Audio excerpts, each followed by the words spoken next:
This was the first public examination of claims Russia was involved in hacking the US presidential election.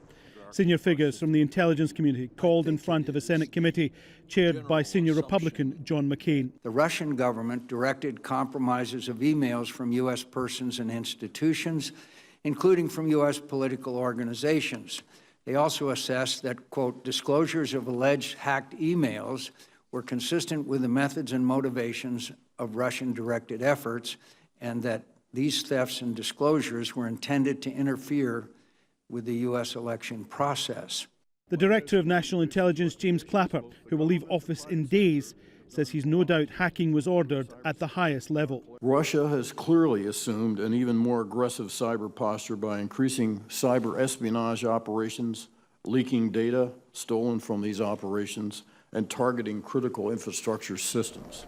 US intelligence experts insist that Russia was behind the hacking of the Democratic National Committee and also the emails of Hillary Clinton's campaign chief, John Podesta, and the releasing of that information through WikiLeaks.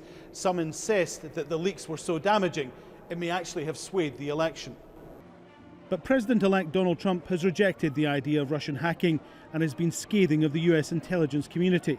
Prompted by a question from a Democratic senator, James Clapper insisted that was unhelpful. I think there is an important distinction here between healthy skepticism, which policymakers, to include policymaker number one, should always have for intelligence, but I think there's a difference between